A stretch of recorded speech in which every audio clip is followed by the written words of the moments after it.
There's a few guys that have like a style of comedy that you will never be able to explain to someone. They got to go see him. It's said that fame often changes people. You only have what you have because of fans, so don't talk about us like that. Yeah, but you're still a loser. Comedy especially is full of its own set of characters. Schultz epiphanies are my favorite. Yo, He repeats his statement. He's like, that's crazy though.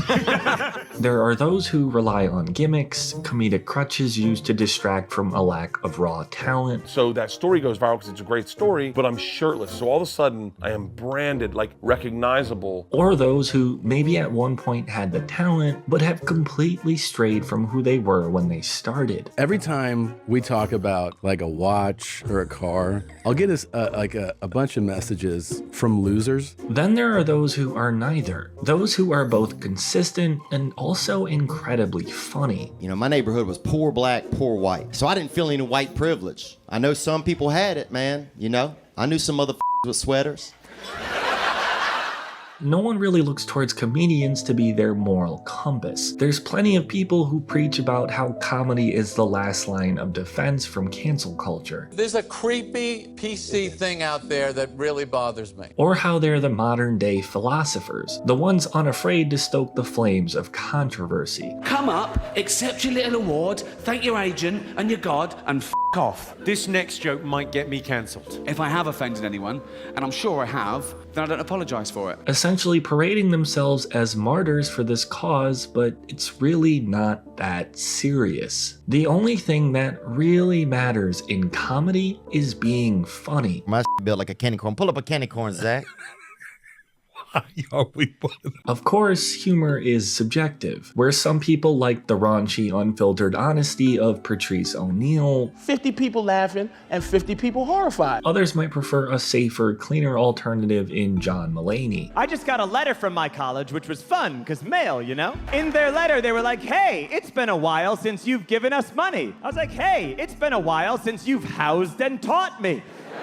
Yet, despite being completely different in style, they've built a following most comedians can only ever dream of. All of these great comedians seem to have one thing in common. They're all incredibly relatable. I'm sorry that you are so mean to yourself. You know, and I don't mean that as a reflection of who you are, because I know, like me, you don't want to be. Great comedians always pull from real life experience. They know how to level with the everyman, the 9-to-5 office workers, the construction guys, or the unemployed couch potato. Trying to tell a story from an out-of-touch perspective is painfully obvious, and although a lot of bits are completely made up, the underlying themes are often easily understood. most of you have Fox News dads. That's a good dad. I don't watch Fox, but that's a good dad. Fox News mom? That's bad.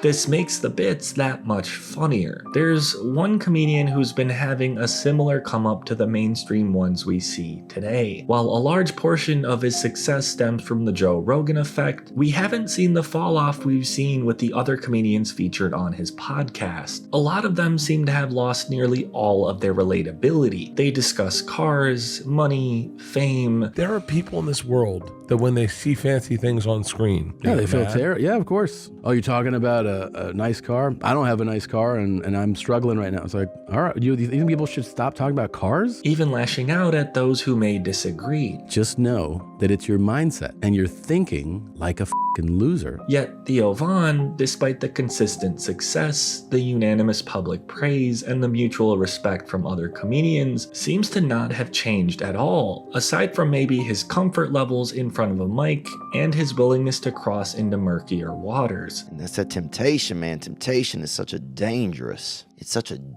little microwave, isn't it? Like a lot of comedians, Theo didn't have the most ideal upbringing. There was no wealthy childhood, no stable family life. He grew up incredibly poor, and with decades of financial instability comes an immense amount of empathy. I mean, there's reasons why I'm so f***ed up, I think, you know what I mean?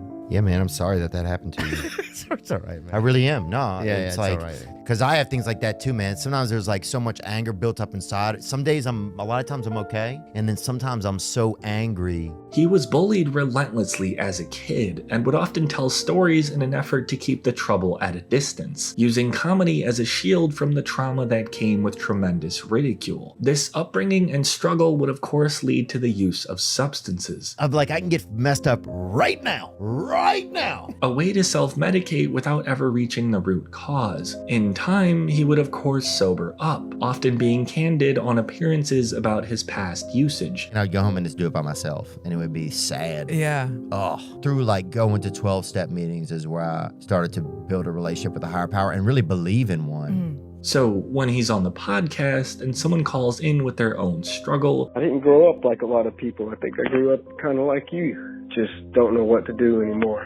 it seems like he always knows exactly what to say. It's brave of you to call. To me, it shows that you care about yourself. You're tired. Man, I know that tiredness, brother. It's never a direct answer. He's neither a licensed psychologist or a doctor, and he knows this. So he approaches these conversations with intense care. And it's contrary action. That's the action I have to take a lot of times. You know, when I don't want to go to the meeting, when I don't want to pray, when I don't want to ask for help. Often using his own experiences to empathize with the individual over the phone and let them know that they're not alone. You know, sometimes when I would smoke cigarettes, I would smoke them and I'd burn half of one, I'd start smoking the next one. Before I even finished the one I was on, I'd put it out and start smoking the next one. Because I wasn't smoking to enjoy smoking, I was smoking just to burn myself down. Because I had control over that. When the situation warrants it, Theo allows himself to be completely vulnerable. We know that it's coming from a place of experience. It seems like he's not just dismissively addressing the issue, but he actually wants to help. I mean, that's the loneliest, bro, when you don't even have yourself.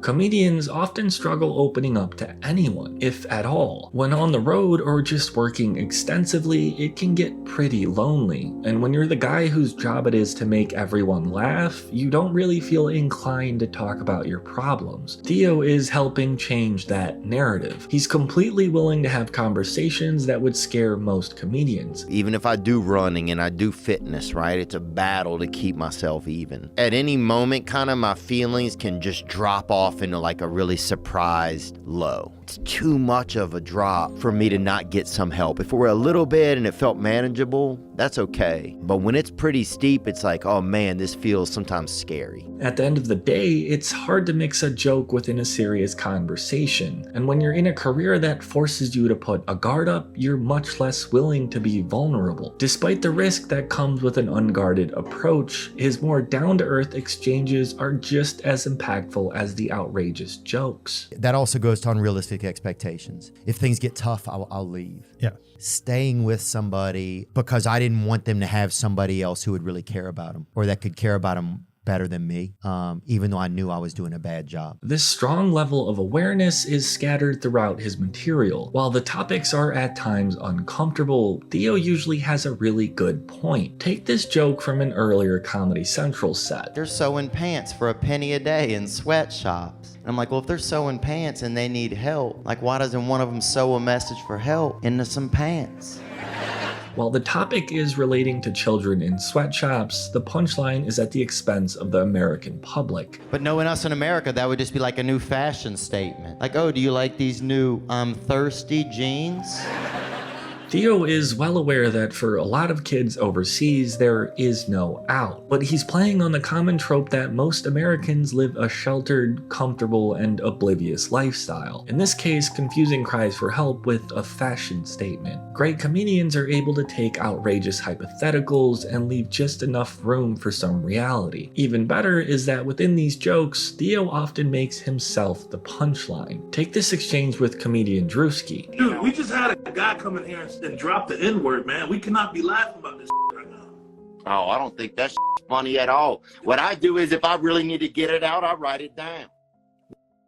What the Now, Theo obviously doesn't do this, but it's hilarious to think that someone would actually need to journal emotional support slurs in an effort to relieve stress. Within his podcast, you see plenty of these off-the-cuff exchanges. I got a Christmas stat. It's like a Christmas Cat Williams that I have in my home. What the bro? You don't even lie about you just be doing it. Theo has a tendency to switch from his real self to his character on the fly whenever he sees potential in a bit. He loves to play dumb and presents everything with such a straight delivery that it's almost hard to tell whether or not he's being serious. They had a comedy room near me. This gentleman had half a limb, and which limb? He was missing part of his leg, I think, or he said he was. So he could have been faking it.